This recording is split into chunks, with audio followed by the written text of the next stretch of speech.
Morning. Hello. Morning. Rod. All good. We've got a spare. That's good. Everyone's eating, so I can eat. Hey, Rod. Hello, everybody. Right.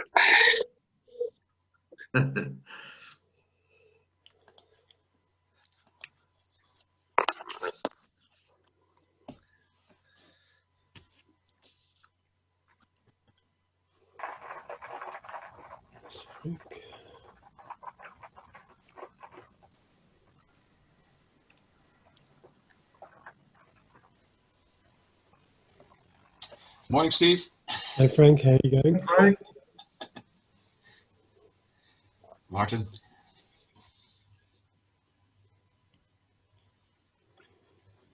Another Frank coming in. All right.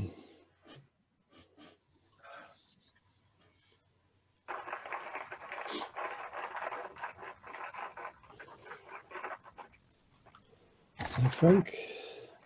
Hi, Steve. Hello, everyone. Hello, Frank. Hello. Hey, Frank Zerlicki, hello. Steve Stewart.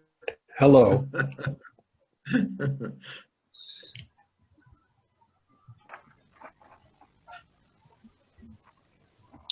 Hope everybody's well. Very well. Yeah. Still upright, still breathing.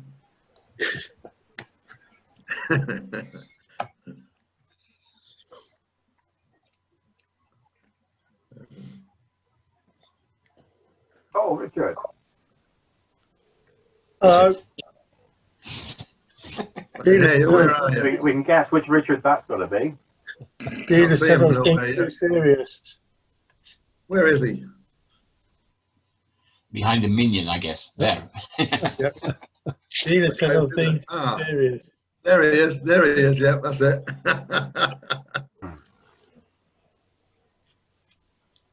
Steve Bonney's just joining, so Steve's a winning at the moment. Sheila's struggling again.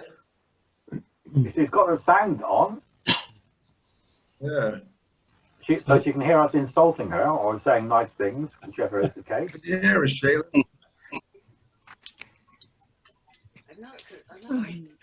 Yep, she's there somewhere. Doug. At the end of a long corridor.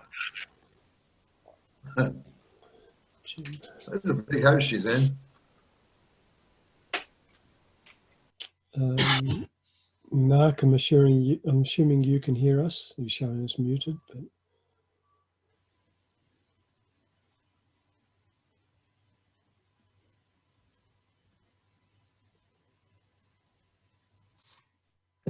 Evening, Doug. Evening. Well, for us, afternoon. Yep. Evening.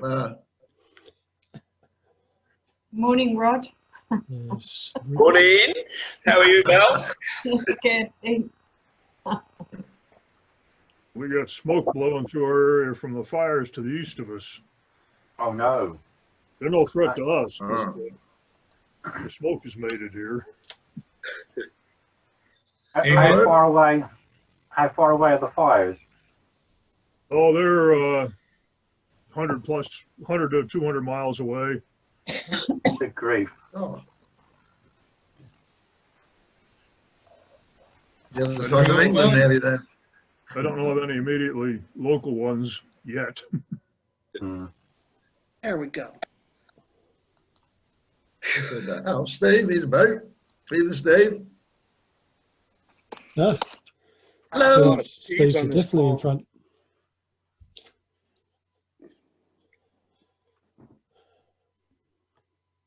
Everyone well?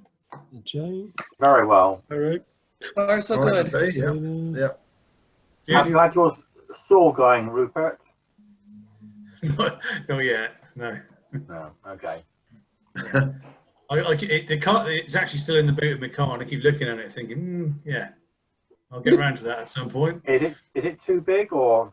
No, it's fine. I might be going there again very soon. Okay. The dog needs a walk. Good evening, Sheila. Fine, mate. Yeah, we had David Aubrey Jones popped in. Oh, So right.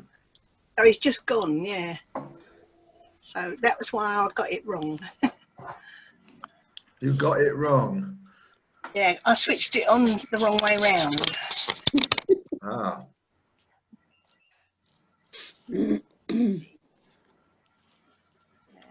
Hello. Hello. Yeah. So Jim Glenn's having a few problems joining. You okay, Sheila? Yeah. Oh, brilliant.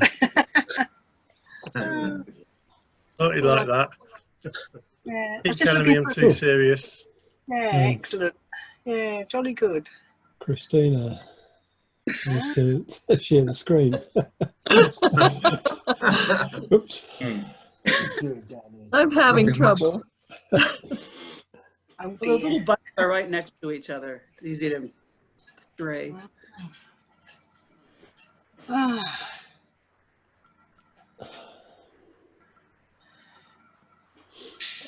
Jolly good.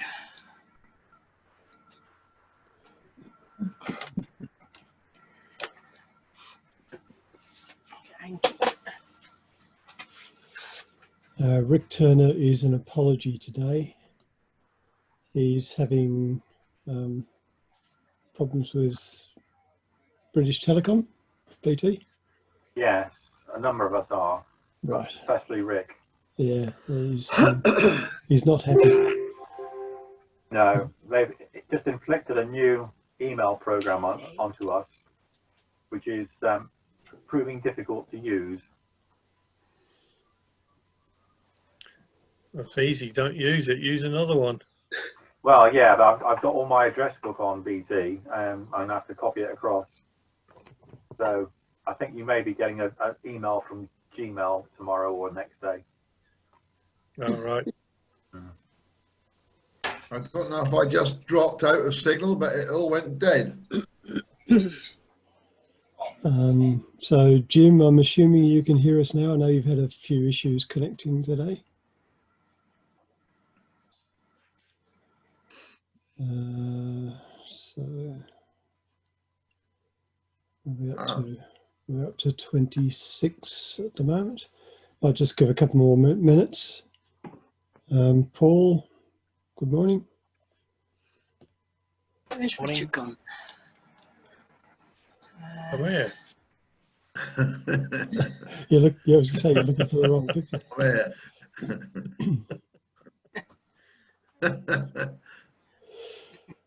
Where is the mask, Sheila? Ho, ho, ho.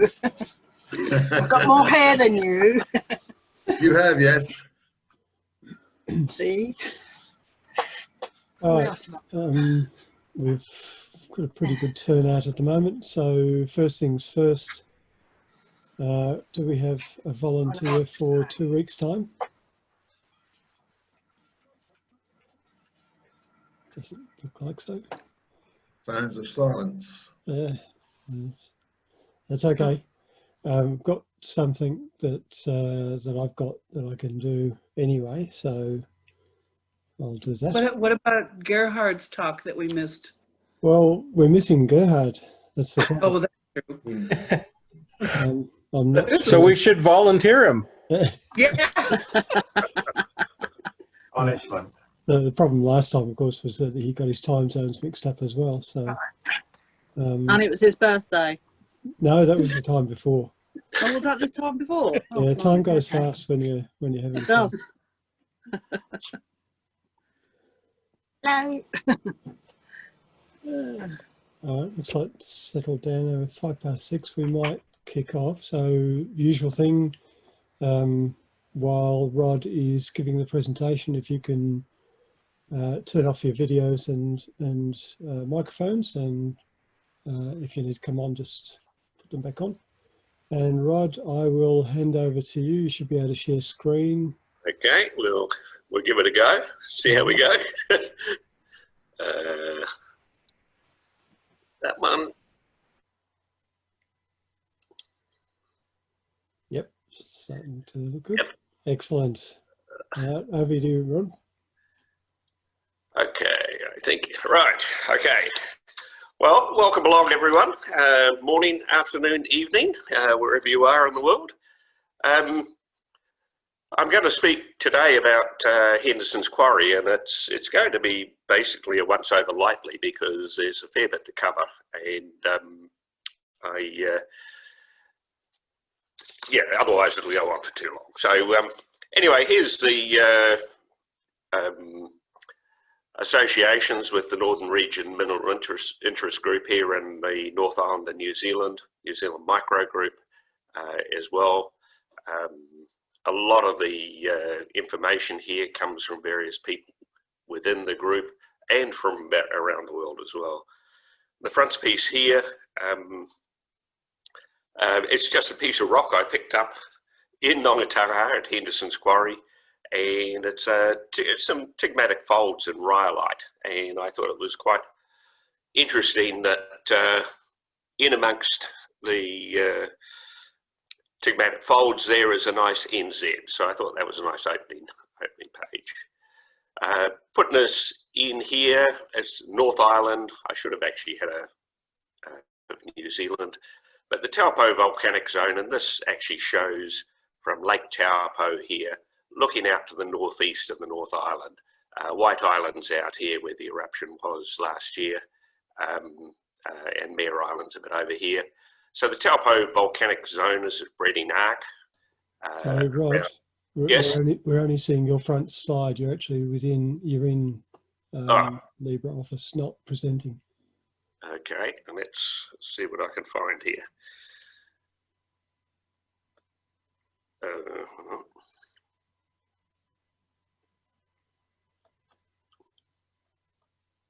Yes, that's better. Is that? Yes. That going through? Yeah, that probably looks better now. Yeah. Okay. Okay. So Taupo volcanic zone, actually sort of along these Rotorua ranges here, forms the eastern side of it. The western side is over here at the Hauraki Plains. So this is a spreading arc. It's a lot of volcanic activity in here. And of course, this is virtually all rhyolitic volcanism through here. And there's an older series of rhyolitic volcanism that goes up here just towards the north-northwest, the Coromandel volcanic zone. So we're going to be looking at this little circle here, which is a rhyolitic dome just to the west of Lake Rotorua, outside Rotorua Township.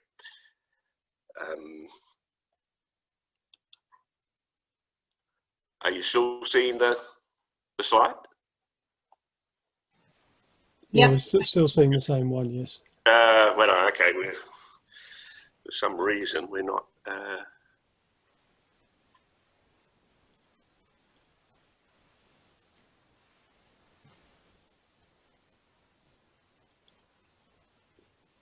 Can you not click on slideshow? Yeah, right, try this one.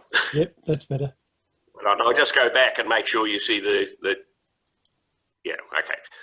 Okay, so just to roughly, are you seeing bullet points? We're seeing your menu. We're seeing your cursor on a menu at the moment. We've got the bullet points are behind it. Yeah. Okay.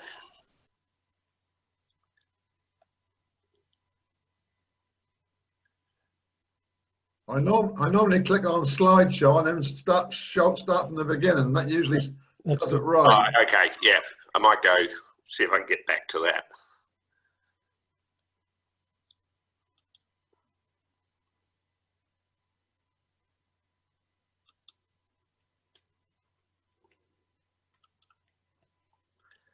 Right. Okay. We'll try again. So, just giving you a rough down. The Mamuku ignimbrite, which is assumed to be the source of the Ngongataha domes, erupted around 220, 230,000 years ago. It's quite an extensive deposit, covered about 3,100 square kilometres, and it went out in virtually all directions from the Rotorua caldera and got up to an outflow thickness of 145 metres, but that's compressed depth as well, so it was much deeper than that previously. There seems to be about 7 groups related to these eruptions, and of course the domes were the final part of the eruption. The initial eruption produced these vast ignimbrite flows, and the only way we can actually relate the two together is by examining the phenocrysts and assemblages within the ignimbrite flows and comparing those to domes, and they appear to be fairly similar. So yeah, and Shepherd back in 1991 actually mapped the Ngongataha zones, and he came up with a series of 8 domes in the area. And you can actually see just up in this top right-hand corner on Dome 1, that little jagged outline is Ngongataha Quarry. And that's a view there, and what's interesting here is, I'm not sure whether I actually stole this from Martin or whether I stand alongside him, because I see he's actually showing a photo very similar with just people who are in different spots. But I think we may have actually been standing next to each other when we took our photos. But if I did steal it, I'm very sorry, and I apologise. You can actually see Lake Rotorua here in the background. It's quite an extensive quarry. Been worked for some time, continues to work at this point, but the issue we have at the moment is, of course, health and safety have stepped in, and most quarry owners now are very reluctant to allow visitors to their quarries. But we live in hope we'll get back in there because it is still a very productive quarry for minerals, as well as road rock. This is a rough breakdown of the minerals you're going to find there, or you can find there, and there's actually a couple there that I seem to have missed out along the way, but we'll I'll add those in as we go through. Albite, albite is quite common within the country rock, but as specific specimens within bugs, they're very hard to find. These ones here, they're not all that good, but these ones tend to be found in voids that have been infilled with a very granular, sort of small granular tridymite. And the interesting thing is that there's always a gap. There's always a gap between the tridymite and the albite, along with some other minerals. We see a similar type of thing happening. We're not really sure what's happening. We can make a few guesses, but it is fairly common in this one. Garnets are a relatively recent find. Sorry, I shouldn't say find, because they've actually been around. They've been there for a while, but we never actually recognised them as garnets. A number of them actually look like this, and I think people have got these down probably as clots of titanite, because they do, this particular garnet here could be seen as just little titanites. They're very small. You can see here there's a scale bar there at 1 millimetre. So they're fairly small, but it took a while, and presumably it was when we found ones like this, that the penny dropped, that we actually had garnets. I suspect there's a lot more garnets out there that just haven't been seen, and most of them are actually partially or fully covered by tridymite. And again, it's this sugary tridymite that's covering it. Augite, they were a fairly easy mineral to find. Augite for a long time. It was pretty easy. But recent work by Legras has actually found that we also have a fluoroedenite there, which is also a yellow. It's a very similar yellow, very similar look. So it's become a bit harder to actually differentiate between the two on the basis of just the look of them without doing any chemical tests.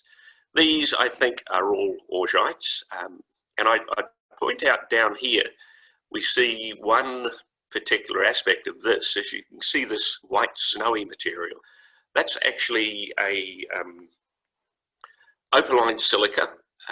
Most of the minerals here are gas phase minerals, but this opaline silica was obviously a liquid phase, and it's floods certain vugs. But in the vugs where you find this opaline silica, it actually turns out to have the most interesting mineralization in there, just unusual crystal forms or unusual crystals. So if you come across a vug that's got this opaline silica, have a good look through it.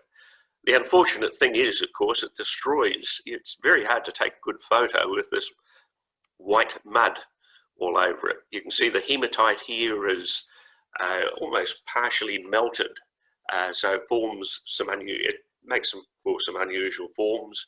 These are all clots of augites here, nice yellow augites. Normally, up here you can see that some of them have a bit of a lumpy appearance, and that was a pretty good diagnostic figure, but Legras actually analysed some of these and found some are augites and some are actually fluoroedenites.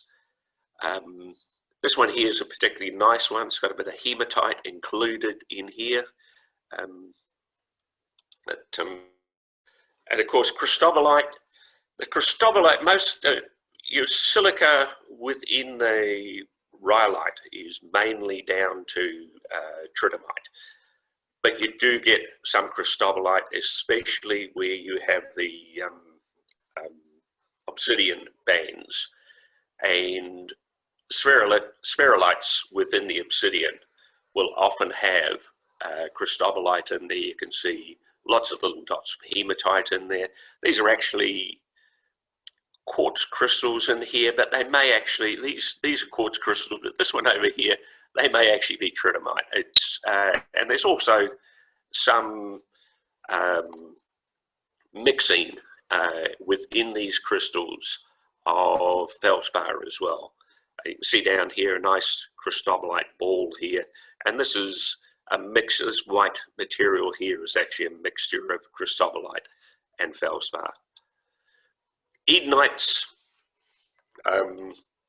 they mainly occur as very, very fine flexible needles, and they come in various colours. They range from white to yellow to red to orange to black, and these, especially the red, orange, black, are all related to slight overcoating by hematite. This one here, they're actually yellow, but the very thin needles are looking as white. So quite often they do form either a spray like this, a nest like that, or just parallel growths like this. We then come over here, which is a bit of a mixture that Legras actually analysed these and found that the dark black brown base of these is actually a ferroedenite, and she proposes that as these ferroedenites were growing, they ran out of iron, so they actually completed the crystallization as edenite. I haven't actually analysed these myself. I'd like to. It's, you know, like anyone, you like to do the work yourself and check it all. I think Henry Barwood did some work on these bicoloured azurines at one stage, and I think he actually found that it was the coloration was, or the bicoloration was related to trace elements rather than anything within the structure. The mineral itself stayed as azurine all the way through. It was just different colours. These appear to be slightly different to those azurines, but they are interesting specimens when you find them. They're only found in very, very rare cases. Some of them, in actual fact, have a central portion that is ferroedenite, and then you have a clear, you can actually see a clear sheath over the top of them, which is pure edenite. Again, you know, that's probably getting up to 1 millimetre long. So that's a lot. Most of the edenites are these fine fibres. Occasionally you get ones like this.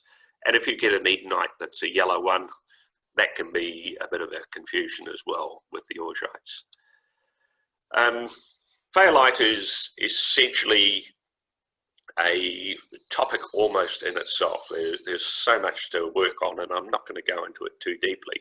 But I recently came across this work, and if we look down here, we've got the triangle with forsterite down here, the magnesium silicate. Over here, phaolite, the iron silicate, and up here, tephrite, the manganese silicate. And if we look at just this little portion down here, we're expanded over here. Up here is the phaolites from the Timber Mountain tuff. And these are definitely manganoan. There's no doubt about it. But the bandolier tuff was also described as manganoan phaolites, and these virtually overlap with all of the analyses we have of Ngongataha. So it's been suggested that rather than actually phaolite at Ngongataha, it's actually a manganoan phaolite. And this has implications also for alteration minerals that are formed there, and it's certainly the alteration minerals we see may actually be confirming this theory. So something to be kept in mind when we talk about it. But then we complicate things even more, because we also have the issue that phaolites are Fe2+ iron. But there is, with continued heat pulses coming through the rhyolite domes, there's actually a conversion of the Fe2+ to Fe3+.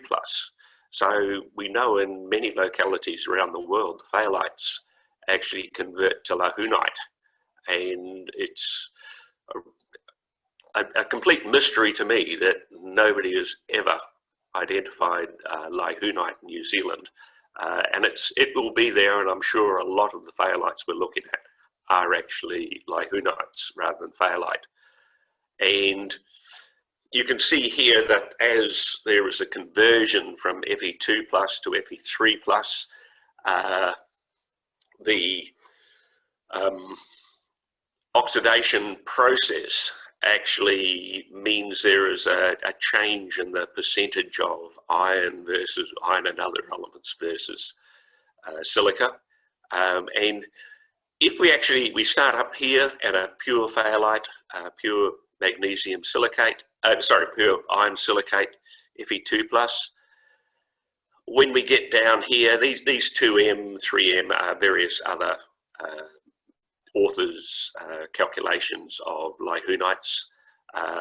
These are the Obsidian Cliffs lahunite. This was done by Audrey Martin a few years back. No relative of mine, unfortunately. And she had most of her Obsidian Cliff lahunites sitting in here. What she was actually looking for was this fairy phaolite, which has been found in laboratories, produced it in laboratories. It's never been found in the wild yet. She got as far down here as what she called an oxyphaolite, which was almost a complete conversion of all the Fe2+ to Fe3+, but she never quite got there. Come down here again, you can see that here's the end member here, and this is the phaolite end member. This is the fairy phaolite up here, and you can see her measurements actually sat the lahunite there. The oxyphaolite, it's certainly more Fe3+ than lahunite, but it never actually reached the theoretical end member. I'm personally convinced that if anyone wanted to look for this in the future, then the Taupo volcanic zone would be probably one of the best places in the world to look. It's got the largest extent of recent rhyolitic volcanism in the world, and it contains, most of these rhyolites actually contain phayolite. So, and if you want to go a bit older, then you've got the Taupo, the Coromandel volcanic zone off to the side. It is complicated when you add in a bit of magnesium into the phayolite, and also back on the other slide with some manganese as well. So, so I'll leave that there, but just show you some of them. This is a fairly typical one. A certain amount of hopper crystallization you'll see in them because they are quite fast forming. We do get a wee bit of, you can see a bit of heat has affected these ones here. Quite often you'll actually see hematite plating out on some of the phayolites, usually as this orange-brown colour. But they're nice crystals. They're usually quite sharp, but these are probably the exception. Most have been altered to some degree, and this here is sort of showing what you're more likely to find. The breakdown of the phayolite usually produces phlogopite on the surface of the phayolite. You'll also get grunerite needles, and that's, if you've got manganese, then it's more likely to be a grunerite amphibole that's going to grow there, but not always. Sometimes you'll actually see edenites rather than grunerite. These are grunerite, I think. There's also a yellow alteration on top of the grunerite that hasn't been analysed, but obviously something's there, and you can see the same down here. They're mainly actually a white crystal, but they do have a yellow coating on some of them. Often you don't see a lot there, but they'll often be associated with either hematite or, in some cases, magnetite. Usually hematite, but sometimes magnetite. Over here you can just see, if we went over to the Taupo area, when we look at the altered phayolites from over there, we find a lot of them will actually have, at the interfacial angles, will be actually picked out by chains of hematite crystals. And you can just see over here, you can just see some little magnetites. Sorry, these are hematites on this one. You can see little hematites just on that, on the termination, the edge of the termination there. And that's quite common amongst these. Sometimes we actually see samples like this where there's obvious deterioration of the phayolite.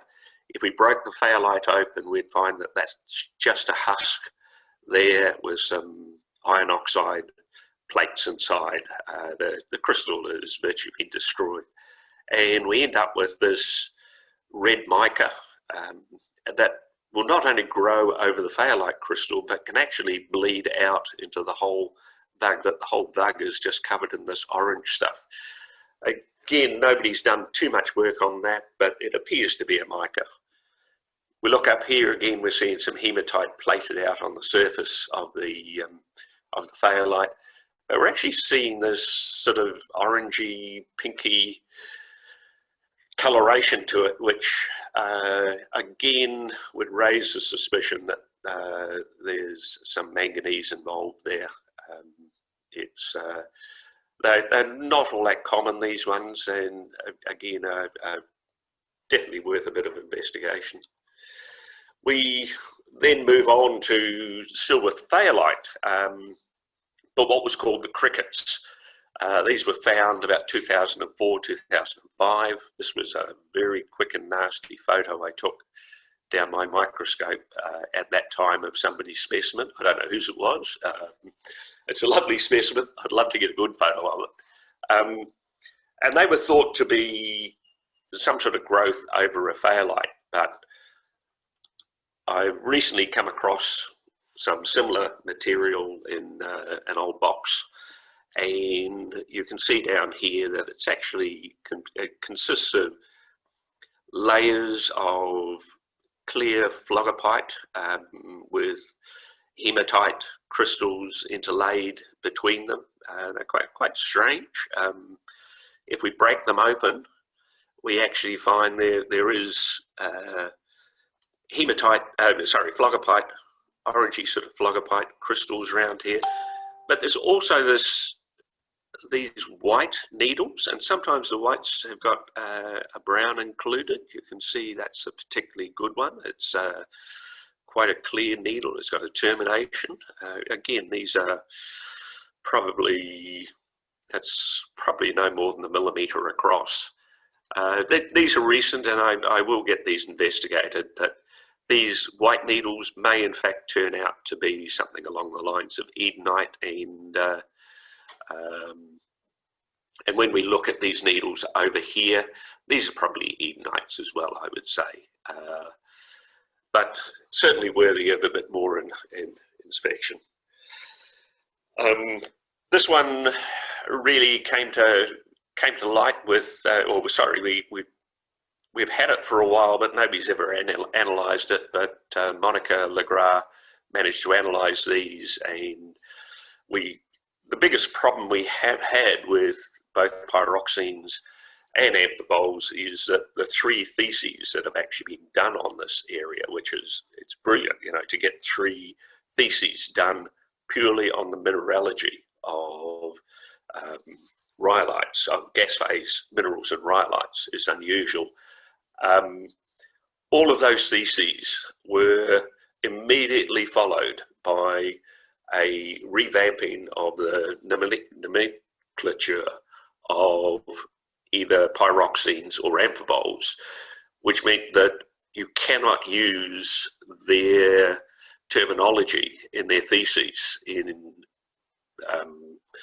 identifying things. You've actually got to go back to their analytical work and then take that and apply the latest terminology and try and work out what you have. And again, it's not easy working that way, but ferricataphoryte is what this is now.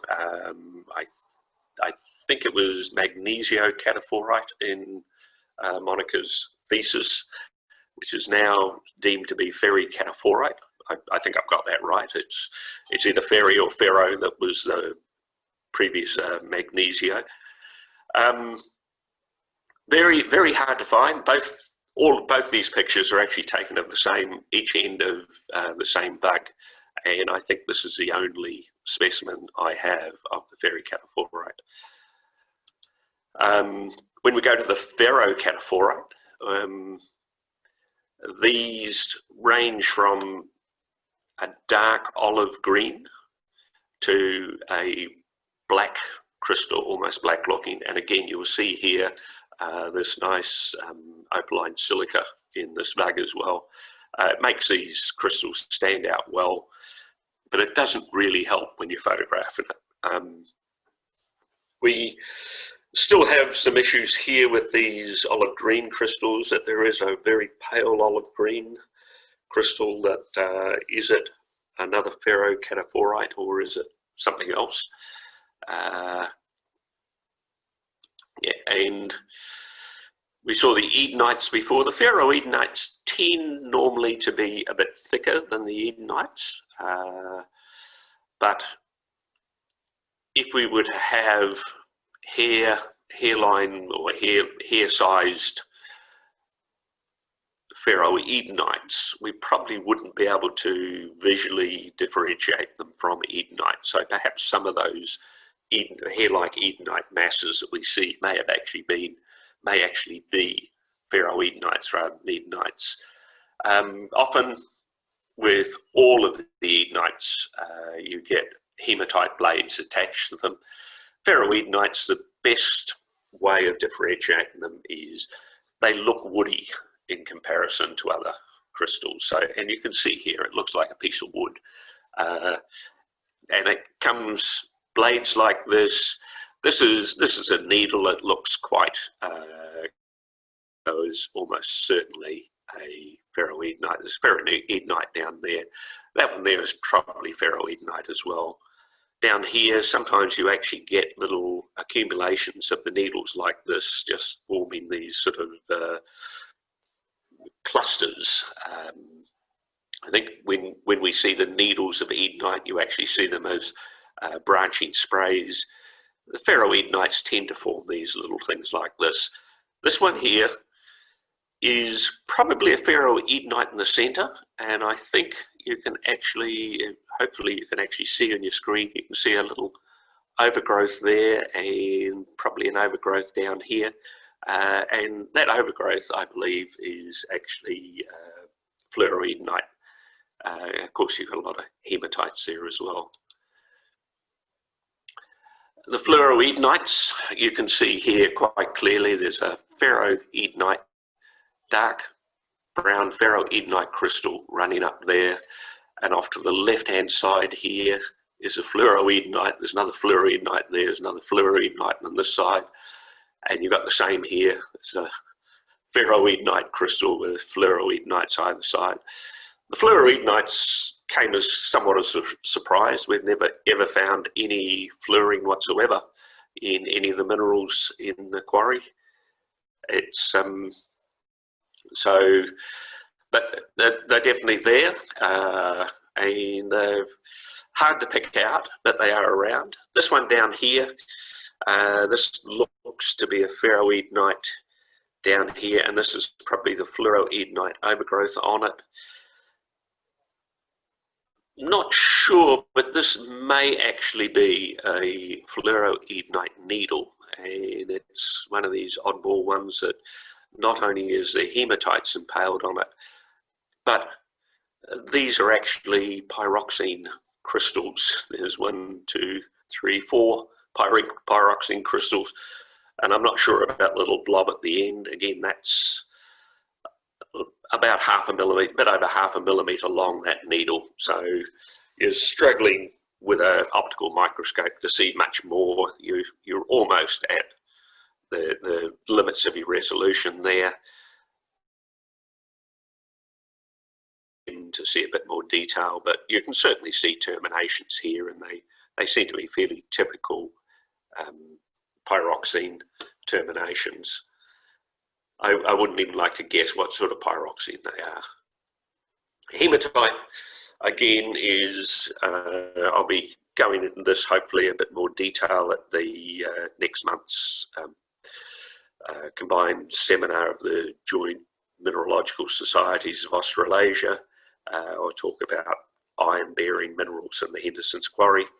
But these are all from the pipes area of Rotorua. Now, that confused me for a long time. I assumed that somebody had picked these up from an area where there was some pipes laying on the ground or something.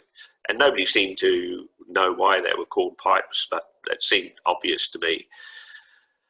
But so it took a while to actually realise that when they talked about pipes, they were actually talking about gas vents that as a rhyolitic lobe coming off a dome starts to cool and harden, then you have a build-up of pressure inside these, and so the outer carapace can actually crack and the gas will come out to the surface. And of course, as this hot pressure, or as this hot gas depressurizes and cools, any minerals or any elements that it's carrying will be plated out in that gas pipe.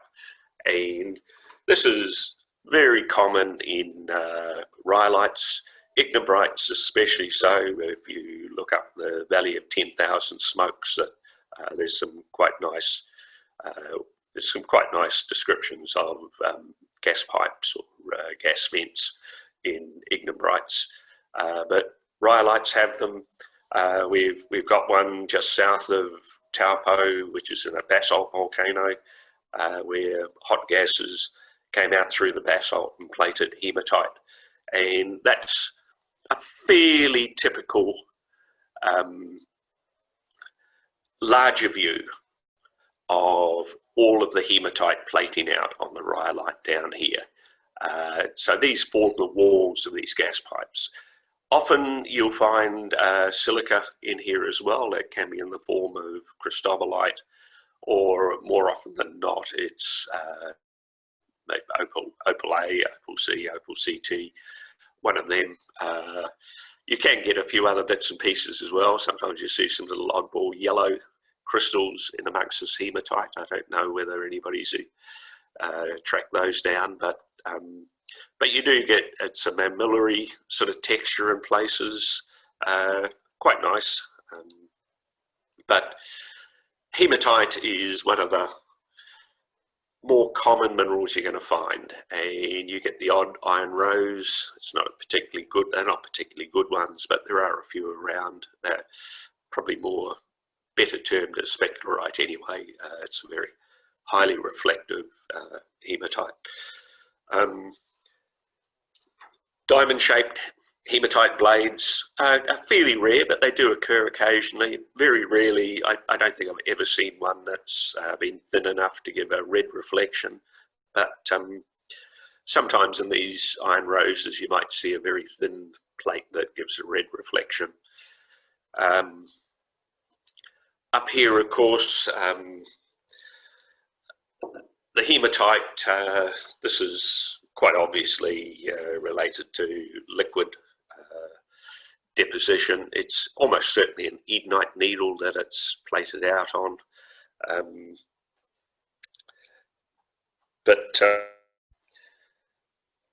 Yeah, so, and they're quite nice, some of these.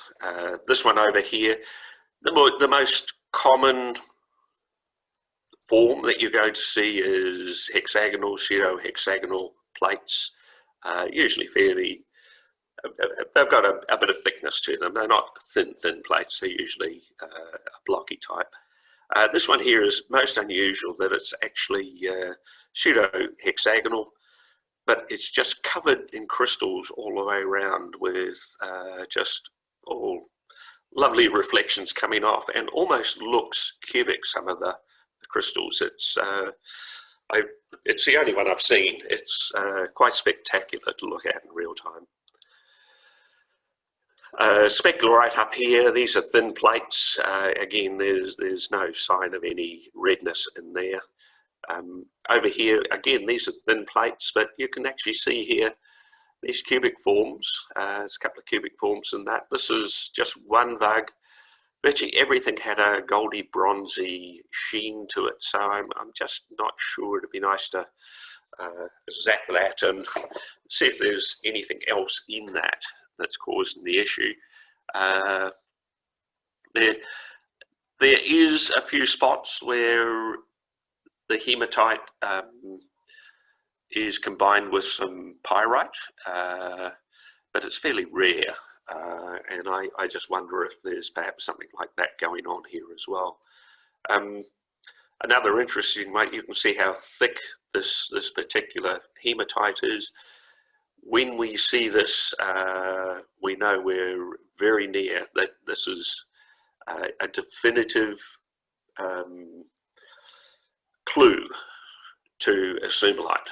When you see these thick hexagonal plates of hematite, the sumalite are not far away.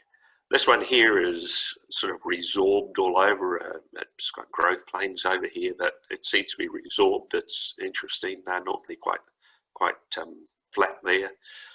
Skeletal structure over here. They're renowned for skeletal structures. That things have crystallized so fast they ran out of material, so they have lots of holes. Again, some more speculite here. It's this is a thicker one, but it's also with some pale yellow crystals. It's the only one I've got, and I'm reluctant to break it up for analysis. I live in hope of finding some more and working out what they are. Perhaps I'll get a ramen one day to organise it. Over here you see these thicker hematites, and these three thick hematites here are actually sitting on an sumalite down here. Another feature here is there's a black hematite ball and some of these brown hematite balls as well. and they're sitting on a very fine, they're about 0.05 millimetre in diameter, and they're all impaled on a very, very fine Edenite here. So yeah, so these are colloidal. This is a bright shiny sphere. One type of hematite I don't have is that where a titanite who's sitting in a vug and hematite starts to form in the vicinity, then the hematite will actually arch over the top of the titanite and won't actually touch it, and so you actually get these nice hematites with a hole in them with a titanite sitting below them. I've never found one myself, but look on Mindat and you'll see some photos of those. They're quite spectacular. What I do have is, this is a pseudobrookite.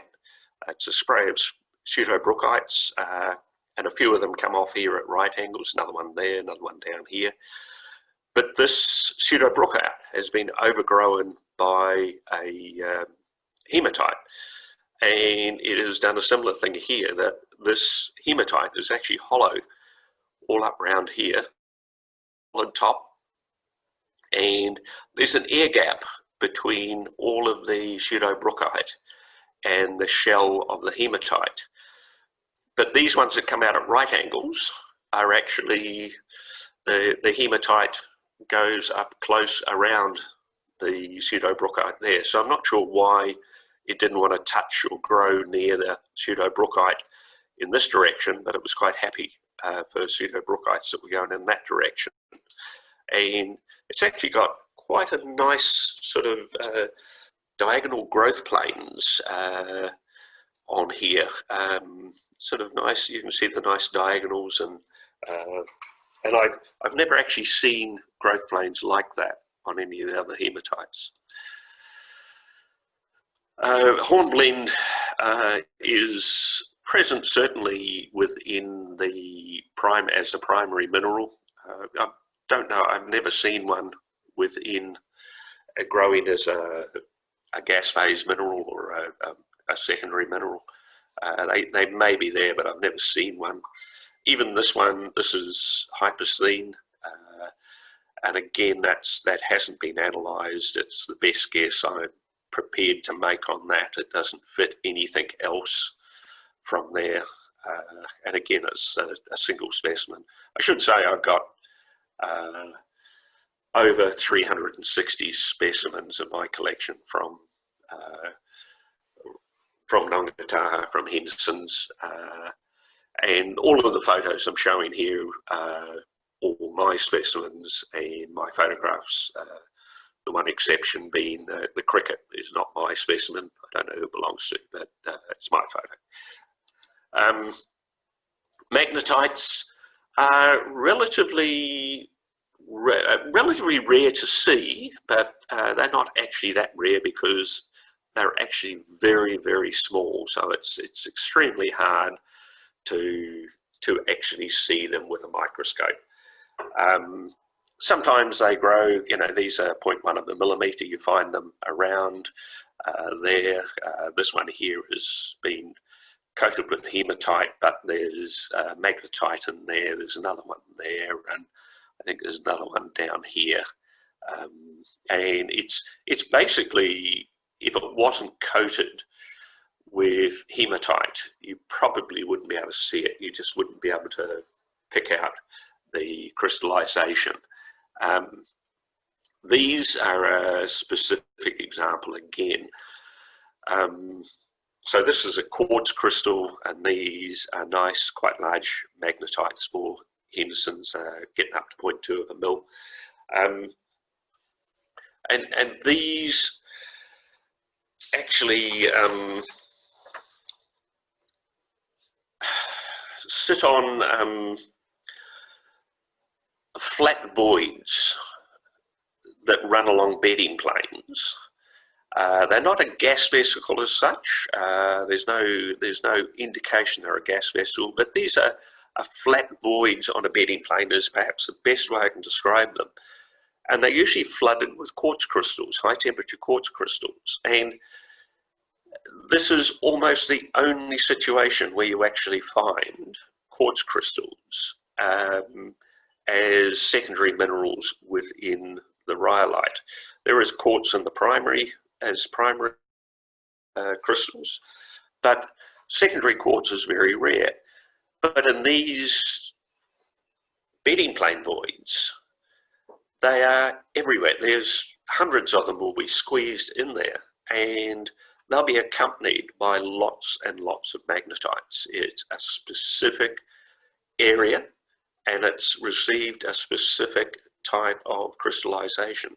And not only is it quartz and magnetite, which is a bit that catches your attention, you really need to crank up your magnification and look in, because the fluid that deposited these also deposited zircons, pyroxenes, clinopyroxenes, over at Topo area, to rhyolites over there have exactly the same type of crystallization occurring.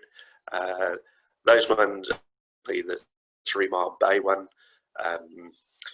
we actually get nice orange apatite crystals growing in there as well, all extremely small. Go across and it's probably the best examples are under 3 Mile Bay on Mindat, but it does occur here at Henderson's, and it does occur also at a couple of other localities around Topo.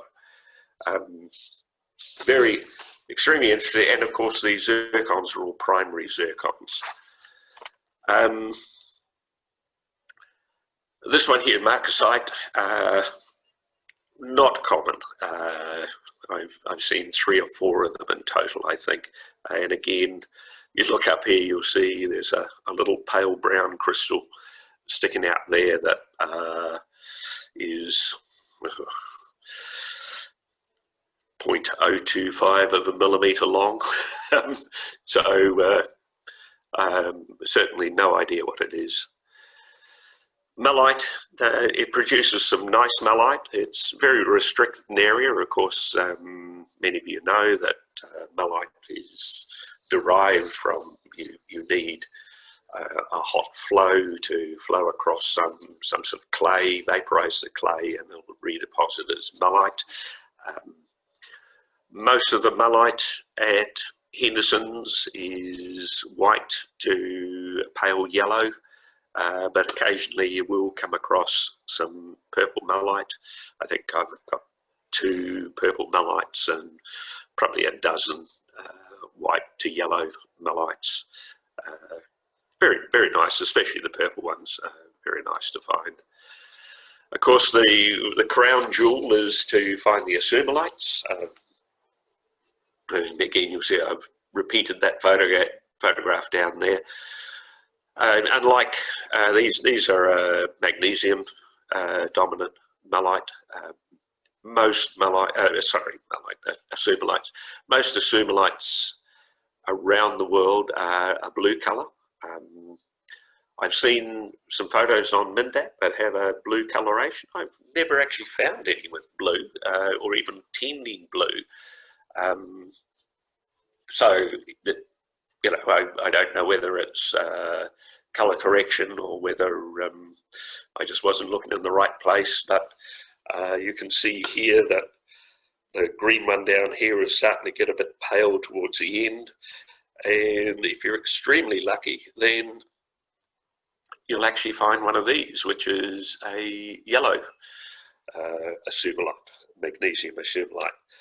I think I've found 3 of these in total. 1 destroyed for analysis, this one in my collection, I think I gave Jocelyn the other one, but they are around, and from the same rock that this came from, I also got these, and again, you see our opaline silica mud all over this, destroying the picture. These, I believe, are cordierite. You can see a blackish brown central zone coming out to a clear zone at the ends. These are actually two ends of the same bug, so it's just really one sample. Very hard to get a good photograph to actually show the form and the colour, and they're much paler than these. This is a very see-through ends here. And Quarry, you're right. I suppose initially I was thinking, well, okay, if we can get a green that's fading to a yellow, why can't we fade it a bit more and get a colourless one? But then I noticed this little one up here, that's sort of a dark red-brown. It's fairly solid colour. It's hexagonal in cross-section. It's terminated on the end, radial rays. And it occurred to me that these are probably cordiorites. And they just, as I say, they haven't been analysed, but and you can see lots of nice, bright, shiny hematites, and they are the blocky hematites as well, again, which is diagnostic for, and cordiorite, of course, does occur quite normally with a sumalite. Phlogopite, again, sometimes we get, this is sort of almost heading off into the photo I showed you earlier of the crickets, that these are just stacked plates of phlogopite, of a yellowish sort of phlogopite. Over here I need to reshoot. There's some of these photos are probably getting up to 20 years old, especially looking at the scale bar and that. I remember when I first did, they were some of my first photographs, but that's a nice clear phlogopite with some red figurine in it, and I must reshoot that because it is quite a spectacular piece. This is a fairly common phlogopite. They're not actually that common in a square, but with a reddish brown woody sort of texture to them, and quite often you'll actually see just a little transparent area around the edges of the crystal. This, again, we're coming back to our opaline silica mud. These are all in one bug, just absolutely spectacular figured phlogopipes. They really are. They're very small, obviously. This is field of view of this one is about 0.4 of a millimetre, I think, and I think the others are even smaller. But they are quite spectacular. This one here, it would be lovely to get rid of that bit of mud out of there and it'd make a really great photo. Pseudobrookite. Again, we're actually seeing here hematite quite happily in association with pseudobrookite, right alongside it, leaning on it. That gives you a range. You get needles, short prisms, striated prisms. I do need to actually work on this photo here as well, because that hematite there is just so sharp and bright. It's quite a spectacular piece, more so than the pseudobrookite. Pyrite, as I say, there certainly seems to be some pyrite mixed in with some of the hematites in places, but the place I've most easily found it is in association with some of the Edenites, and again we're seeing here Edenite hairs that are covered with hematite, sort of orange or down here black, but then impaled on these pyrite crystals. That's about 0.4 of a millimetre, that needle long. And that one there is about 0.4 of a millimetre across there as well. This one here, I initially picked it out as a marcasite, but when I was photographing, I actually realised that it's actually got a nice pyrite crystal, pyritohedron, sitting on the top. So Is it a marcasite with a pyrite on top, or is it all pyrite? I think it's probably all pyrite. Just it's marcasite is so rare. I would suspect that this is probably pyrite rather than marcasite. This is, for want of a better term, I've just called it a pyroxene group.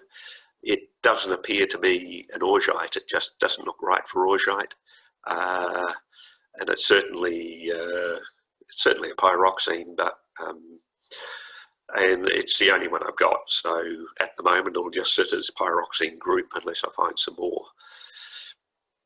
Quartz, again, I've given you the story of quartz, and within these areas where the quartz crystals occur, so they're all high temperature quartz, no sign of any fluid inclusions, but under high magnification there will be some fluid inclusions in there to be tested, I suppose. But I particularly like this little diamond shaped crystal here, and it's also another weirdly shaped crystal below.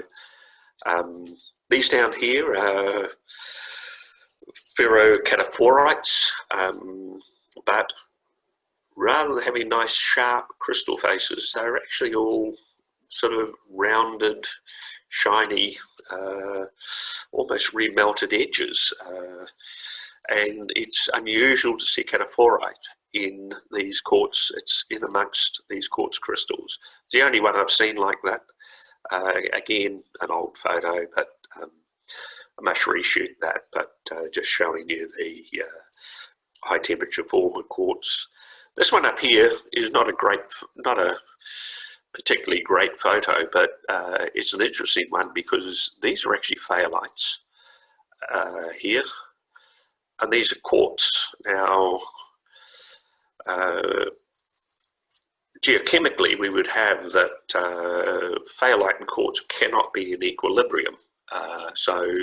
Which, okay, that's fair enough. We've obviously the phthalites were formed first, and the quartzes come along afterwards, which again helps us sort of start thinking about when did this quartz and zircons be deposited, and they apparently from this they would appear to be afterwards.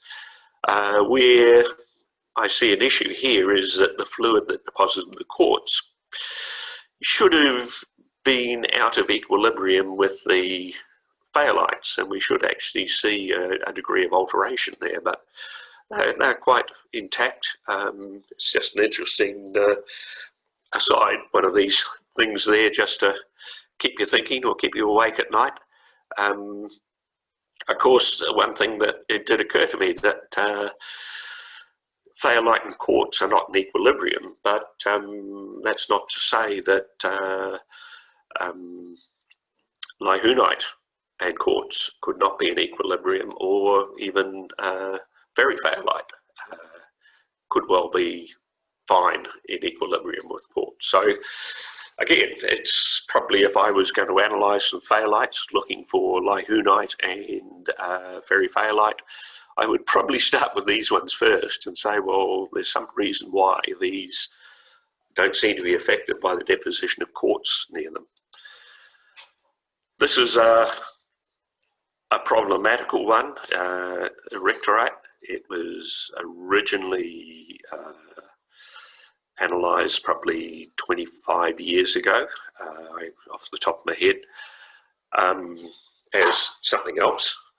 But of course, everything has changed since then. I would suspect this would no longer be termed erectorite.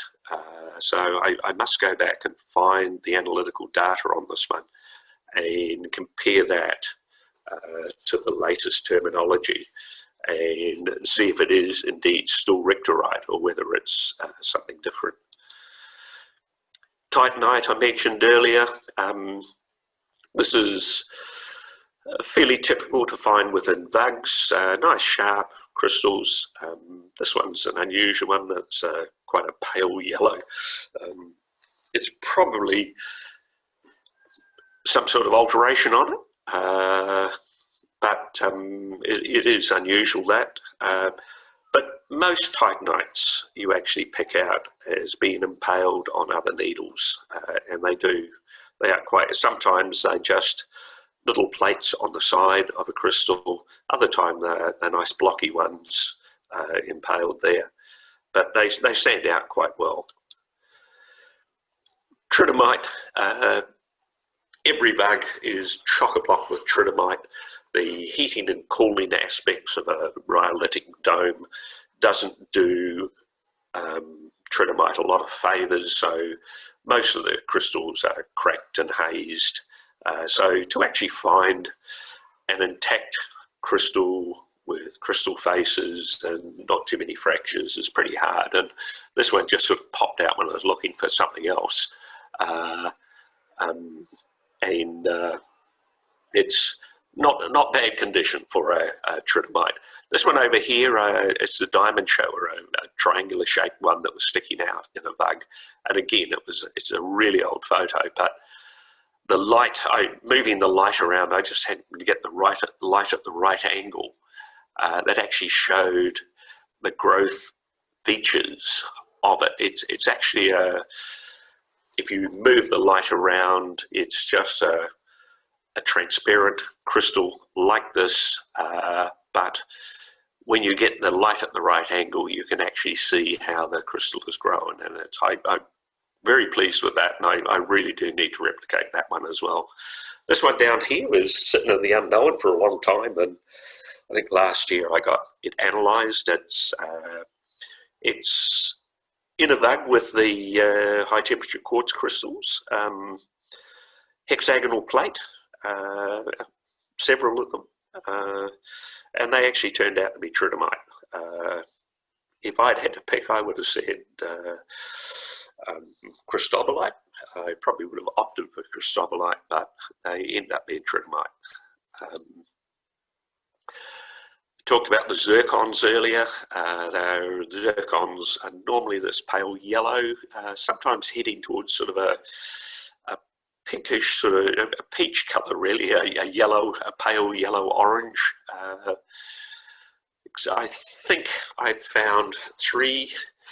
Now that's 0.05 of a millimetre across, I would say. It's the longest part of it is about 0.05 of a millimetre. Very small, but the reflectance is such that when you look at this quartz-laden voids, it's just a matter of having a nice bright light and just continually rolling the specimen around your hands underneath the light. And these just flash at you. You just get almost like a camera flash as the light moves across one of the faces. And then it's a matter of trying to photograph them, which if you've got the light directly on any of those faces, then it just bleaches out the whole crystal. So extremely hard to find and a lot harder to actually photograph. But they are there, and I believe them to be primary. In many cases, you actually find them on top of the quartz crystals.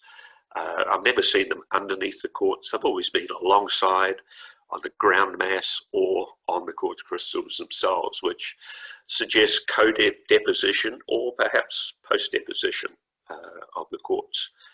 And of course, could be, well, we can get some idea of what's the fluid from the quartz, and we can perhaps gauge from the zircon. In terms of unknowns, we're slowly running out of unknowns. We're slowly working through them. Again, these ones here are in one of those quartz voids. A pale blue green, pale blue green crystal.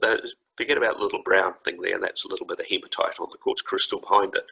It's just the only place you can actually get a good photograph of this needle. Puts that hematite right behind it. Terminated, and over here at the other end of the same vug that this one's in with these. Now I would by themselves, I would look at them and think, well, you can see a bit of hopper crystallization in there. Very reminiscent of the form of a phaolite. Are they phaholites? Well, they've got this blue-green skin to them. And I've never seen that on any other phaolite before or since. And I would probably still have put them down as a phaolite if I hadn't found this at the other end, which again is sort of this blue-green coloration. So is this material plated out on top of some phaholites? Probably not. Is it an alteration skin? Don't know. It's and these are the only two specimens I've got, both in the single vag, with a lot of other interesting stuff in there. In actual fact, it's the same one that's got that hexagonal tritonite crystal. Again, within the quartz ones, this is a thin blade. It's a bit ragged at the top. It's sort of a browny, blacky, variegated colour down here to white. As that stands, I would just probably put it down as a phlogopite. A lot of the phlogopipes do occur as sort of narrow blades like this rather than larger plates. But I forget that. That's probably grunerite or edenite on the cricket. But again, in this particular bug, this is at the other end of it, which is hexagonal plates with blacky brown coloration in them, fading to clear coloration. And again, just both in the same bag, and the only ones I've ever seen. So and as I say, these bedding plane voids are well worth investigating, as well as the opaline silica material. Getting towards the end now. These ones here, again, in a bedding plane quartz void. Sort of a apricot-y sort of colour. The flashes off these look to be quite possibly zircons, but they're not. I mean, zircons, I've got zircons from Mare Island that are a nice sort of hexagonal prisms, elongate hexagonal prisms, pseudo-hexagonal prisms. And that one there looks almost square in section. These are bladed.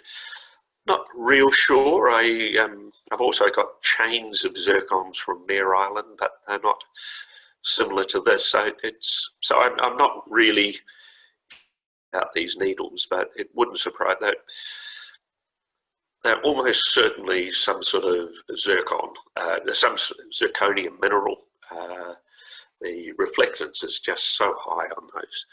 But they're also a very interesting bug that, as well as these normal high temperature quartz crystals, it is, and here's an unusual quartz down here, but these here are actually rectangular plates. The best way I can actually describe them is like a leaf spring in a car, just a stack of 4 or 5 rectangular plates. And you can see one here that there's 4 or 5 of them there. Some are shorter than the others, and all around this bag are just piles of these. So Thompsonite sometimes occurs like this, but very rarely. These are quartz. I'm sure they're quartz, but it's a most unusual crystallization for quartz. And as I say, for it to be repeated across a number of, it's, you know, there's probably 20, 30, maybe 50 accumulations of these leaf springs, if you like, in this mug. Again, they're not big. That's these needles are no more than 0.1 of a millimetre long. So, and I think this is the last one. We've got a hematite here, and it's a dimpled hematite, which I've never seen before. But we've also got these white needles, and they are individual needles that are growing in a sort of a clump in a pyramid form. They may be Edenites, but they just don't. They don't look like it. There's something strange about them. And again, off to the side here, this one here is different again. It's a cream blade, thick blade, termination down here, and it's actually completely covered in very fine, clear phlogopite crystals. So, yes, we've still got some bits and pieces to do.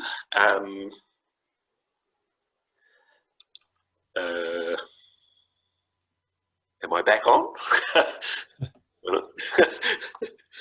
Just lost your screen. Yeah, yeah.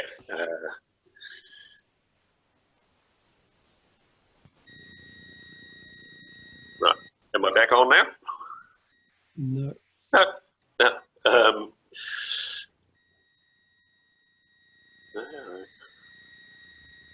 Was it your last slide anyway? Or? Yeah, that was my last slide. Yeah, I'm just trying to get back to normal. Well, okay, we're back to normal. Yeah, so that's pretty much the end of it, and I hope I didn't send too many people to sleep. It went a bit longer than I thought, but yeah. So, questions? Where to start? Can I ask what lens you're using? What lens? Mm-hmm. I'm actually using a Chinese 4X plan lens. All right, okay. Which, believe it or not, cost me a whole 15 New Zealand dollars. Yeah. And I bought it thinking this ain't going to be any good. And I do have three other semi-planned lenses. Two of them 1950s style, but I go back to them and I flick back, but I continually come back to this Chinese plan that I got through AliExpress. It's unbelievable, but I actually use a digital imager. Just through a bellows and into a 4X lens. Right. And, you know, so I don't use a commercial camera, but I'm only shooting at 5 megapixels, which means that once you get down below a millimeter field of view, I start to lose a lot of resolution. I can get some good ones below that, but it is pretty much hit and miss. And I've got to do some work on my lighting as well. So I've got Paul Vandenbergen here. I've got a question about the crystallization sequence, I guess. Yeah. So these are all high temperature fluid derived from the super hot steam and rhyolites. Yeah. Here in Victoria, we see a lot of zeolites and secondary vug minerals in the basalts, and I suspect that's because there's a lot more vesicles for the fluid flow to happen and for water circulation. Do you not see those secondary minerals in these materials where the waters come through, or is it just so hard and solid that there's no capacity for fluid movement? Okay. The normal. Are we there? Yep. Sorry. Yeah. Sheila was just trying to share her screen, so yeah. I just got that. She's very generous like that. With a rhyolite, so you end up with a hard carapace on the outside, but circulating inside is still a lot of hot gas. And once the rhyolitic dome has actually stopped growing, So whilst it's growing and the outside is solidifying, there's a lot of hot gases circulating around. So you get a lot of gas phase deposition within voids around the dome. The more central areas get the best mineralization, and this is why Henderson's is so good, is that the quarry has got right into the guts of the dome, and that's where you find the best stuff. In Taupo, we're actually working, rather than quarries, we're actually working areas where there's been caldera collapse. So domes have been cut in half. As the caldera has collapsed, we can actually get into the central portions of the rhyolitic domes to collect. And then right at the end, once the rhyolite stops, magma stops rising, the solid material stops, but the gases entrained within that are actually come up with a bit of a blast and just put a bit of overpressure on the dome. And sometimes this will reinitiate an eruption, but more often than not, it just spreads out through the dome, finds some pressure release areas to get out of. But on the way, it overprints the existing gas phase minerals with a second lot, does some alterations to the earlier ones. But very rarely do we actually see a liquid phase going through. It does happen, but it's fairly minor compared to the gas phase mineralization. In a basalt volcano, what you actually get, sorry, I should say that that engine actually drives a lot of the rhyolite that's sitting, which becomes a granite underground that doesn't come to the surface, actually acts as an engine to drive a big hydrothermal water circulation system. But that is very high temperature and will form epithermal deposits or geothermal areas.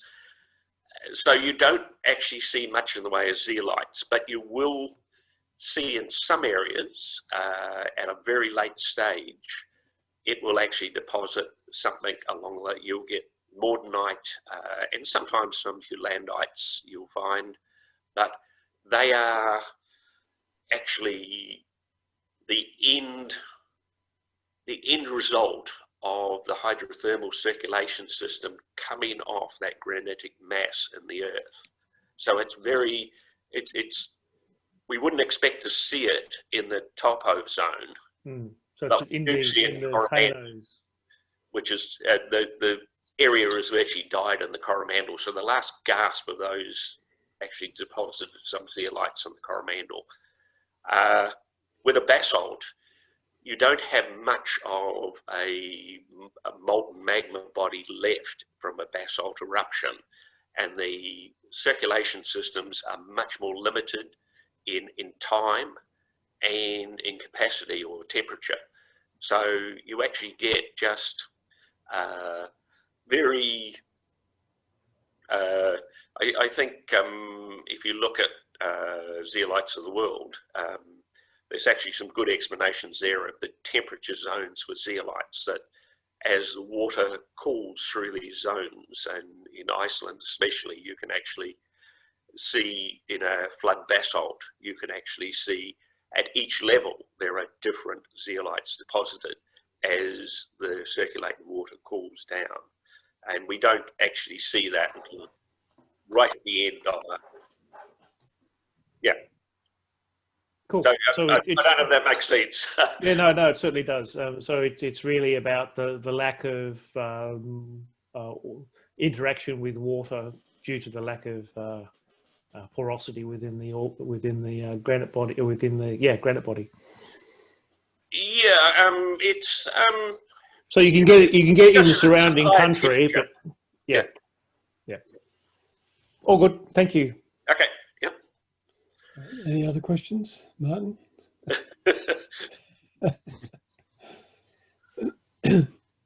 Just found the original photograph, Rod, from that overlook from the top of the quarry. Yeah. It was my picture.